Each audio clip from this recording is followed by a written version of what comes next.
So for today's episode, everybody, I'm going to finally speak about my religion. My religion is called the Yoruba Lucumi Santeria religion. A lot of you people call it voodoo. A lot of you people call it witchcraft. A lot of you people call it Santa Maria or whatever. But I'm telling you what it's called. Santeria Lucumi religion. A follow of Ifa. Right? So, before we go into any of that, I want to let y'all know, forgive me, excuse me, if I sound a little off, but I just tested positive for COVID. Sucks. Let me give y'all a quick rundown of my kids' room. This girl's such a party animal. Look what she knocked out. She's crazy. For y'all to say we're bad parents. Let me show you my son's room. Jose, hit all the lights for me. Turn them on. Turn them things on. So y'all can see what's really going on over here, you know? We take care of ours. Make it do all the cool colors, bro. You know what I'm saying?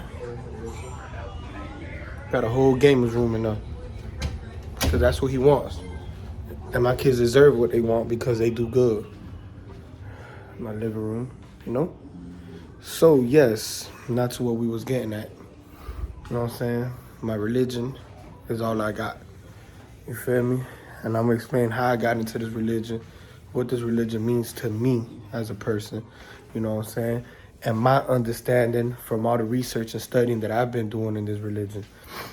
Yeah, y'all see what I'm watching when I be laid up with my kids. But, all right. First, let me give you a quick rundown of a couple things. You feel me?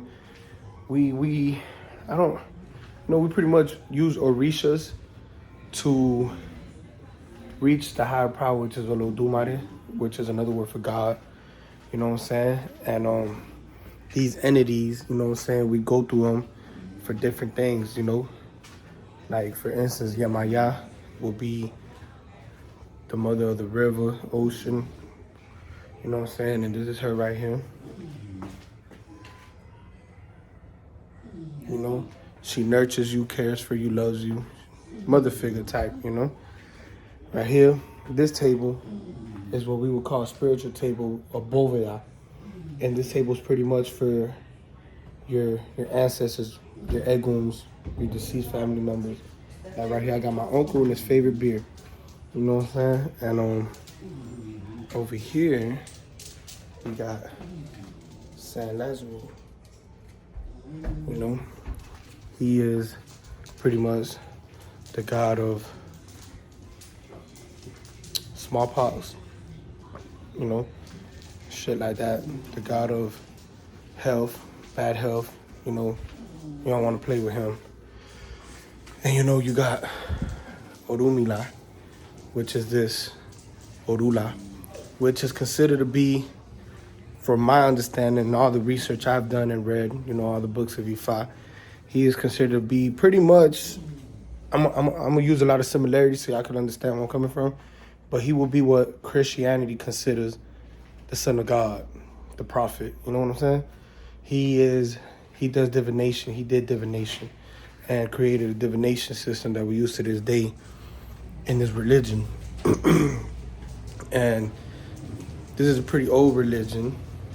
You know, I got history that goes back at least 15,000 years plus documented, you know, while these other religions are pretty much new, 2,500 years, 3,000 years, 3,500 years, you know what I'm saying? So all these religions are new. The oldest dating religions is Ifa, which is the religion I study, and of course the Egyptians, and they're intertwined for y'all who don't know, you know what I'm saying? But it's a little deep for me to elaborate on that because I ain't go to school for it. I ain't got no masters, no doctors on none of that, you know what I'm saying? So for me to, you know, elaborate on it would be kind of hard because I don't want to say the wrong things and then y'all jump down my throat. But it's there for anybody who wants to know. Pick up a book order a book, Ifa, the Book of Wisdom, Yoruba, the history of the Yoruban religion. You know what I'm saying? It's for anybody who want to learn. You feel me? Like, so let me tell y'all how I got into this religion. So I'm in prison and I'm going through what I'm going through. Violence, lost my family, you know what I'm saying? All this hurt and pain. And I just became a monster in prison. I was on the rage. And I was not happy in life, you feel me? I wasn't happy with myself, you know. Felt like a failure, you know what I'm saying? I know y'all know what I'm talking about, that for y'all that been where I've been. And even if y'all ain't been to prison, y'all know what it feels like to be feeling like a failure. Or just a waste of space, you feel me? So I found myself one day in a room. It was like a confinement room for me, but it was in the medical housing unit because, you know, I popped the top in the confinement unit and went psych on their ass and just whatever. Anyway, so there's a door, right? When this door opens, there's a little narrow hallway, and there's another door. And then that door opens and it's my room. I have a mattress on the floor, no window, toilet in my room, and a shower in my room. So I don't see nobody because there's nobody back there but me. And then like confinement is a little harder. I don't interact with nobody. I don't come out that room for showers, nothing. Everything's done in my room. So that's when I was at DeSoto waiting to get emergency ship. And yeah, I started losing my mind though, you know what I'm saying, a little bit. So I started going a little stir crazy. And whatever, I had a little breakdown, nervous breakdown, mental breakdown, whatever you want to call it. And I guess in that moment I caught an epiphany, you feel me? So whatever, boom, I make it to Day CI, my next camp. And I started thinking about, you know, what I want to do when I EOS. And I told myself, man, first thing I want to do is go see a Babalao, which a Babalao is a high priest in the religion. You can't get no higher than that, you know what I'm saying? So you go see a Babalao and they do a consultation, right? Which is called divination, right? So they throw these cowrie shells, these shells and little like necklace, you know what I'm saying? They use that and they divine for you. So at first, you know, White was not with it. She like, yo, I don't want none of that witchcraft shit in the crib. She was ignorant to it. At the time, I was still ignorant to it. And a lot of people are ignorant to it, so a lot of people, you know, feel the same way. So she's like, oh, I don't want none of that stuff in the house, this, that, and the third. And I told her, hey, look, you know, babe, I don't criticize or judge. I'm out of breath with this COVID shit. I don't criticize or judge, you know, how you want to find yourself spiritually. You feel me? You chose Christianity, ain't nothing wrong with that. I've been down that road. I've read a lot of books, you know, and it just ain't working for me. I need to find me as a person, you feel me? So whatever, I go to the Babalao, you know what I'm saying, and I have my consultation. The things that he told me, ain't no way he could have been able to tell me something like that, not knowing me personally. But one thing that always sticks out to me and will always stick out to me is the following. He told me before I walked out the room, he said, hey, look, your girl's going to try to follow you into the religion. Don't try and stop her. So when he told me that, I was like, oh, yeah, you lost me, bro, because at first everything what you was telling me was sounding good, but until you said that about my girl, you just don't even know. My girl is anti this all the way to the fullest. So whatever, I go back home. She asked me what they told me. I tell her, boom. And then she says, I want to get a consultation too, you feel me? So I said, yeah, you want to get a reading? She said, yeah. I'm like, whatever, I ain't think nothing about it because, you know, anybody could get a reading. It ain't nothing major. So, boom, I take her. She goes into the room. She's in there about an hour and some change. I was pretty bored. So by the time she come out crying. And I'm like, that was us. She like, man, I don't know how they could tell me everything they told me. You know, she's overwhelmed. So I'm talking to the Bible because I want to continue into the religion. I want to get initiated, you know what I'm saying? And to get initiated, you got to get mano varula, you feel me? That means the hand of varula, you know? So what this basically means, you know, is that death shall not take me before time, you know? And it's a ceremony, you feel me? So whatever. So I'm talking to the Babalao about it, and my girl's like, babe, can I join the religion with you? Can I, you know? I'm like, what the fuck? I'm like, yeah, you know, of course, you know. I'm with it. You feel me? So boom, we jump into the religion. And, here we are today, you feel me, going hard. Like I said, when I was locked up this last time, I lost everything but my faith.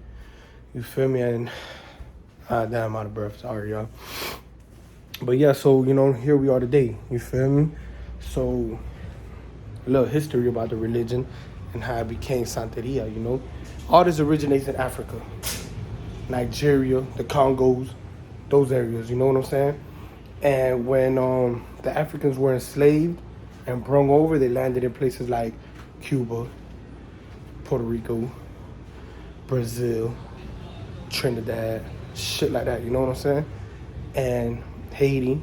So that's how you have different like, damn, I don't know what to call it, but different sections, different names for it, Like in Cuba, it's called Santeria, Lucumi, you feel me? In Haiti, it's called voodoo, you feel me?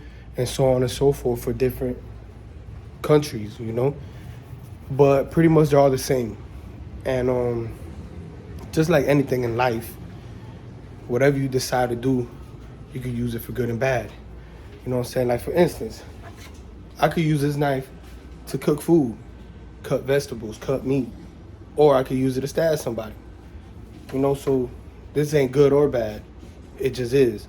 You feel me? It depends what you use it for. But it's a tool, nonetheless. You know what I'm saying? Just like with the Orishas, the Santos, the spirits, whatever you want to call it, they're not good or bad. They're just energy. But they're both. They're good energy or bad energy. Which is kind of contradicting how I just said it, so let me fix it up. It's not that one is good and the other is bad. They all have good and bad traits. It just depends how you use it. You feel me? I was taught that the Orishas is like a dog. You feel me? When you feed your dog, you take care of your dog, he won't bite you. If you starve your dog, neglect your dog, he gonna bite you. So you gotta take care of those that take care of you. And to me, that's them. You feel me? So that's how I got introduced to it. So like I was saying, yeah, so these people, they migrated from Africa over here through slavery. When they touched down in Cuba, their slave masters and shit like that wouldn't let them practice their religion. So a lot of these Africans came over here hiding these divination tools inside their body. In prison, we would call it suitcasing. So they came over here with these great things, to give us what we have now. So they had to hide it in Cuba, like I said, from whoever brought them over here, you know what I'm saying? So in the midst of that, the Catholic Church was around, and they decided to hide the Orishas behind the Catholic saints. That's why Chango is hid behind and synchronized with Santa Barbara, you know what I'm saying, the Catholic saint. That's why who I just showed you, San Lázaro, his real name in African is Babaluaye. So Babaluaye is synchronized with San Lázaro because he was hidden behind that saint. So regardless, whether they don't have to do one with the other, it's just, like I said, synchronism because of that. We still got to be thankful and give thanks to those saints who let us, hide our Orishas behind them, So, yeah, that's about a little bit of the history, Like I said, Orula will be the son of Olodumare, which is God, the prophet. He was one of the first ones to come down here with Obatala, which is an Orisha of peace, of the white cloth. And with mine, who is Odudua. Y'all look him up if y'all want to know. I'm not going to go into it. If you're really interested, look all this up. You know what I'm saying? So, right here, I'm going to show y'all my little religious room.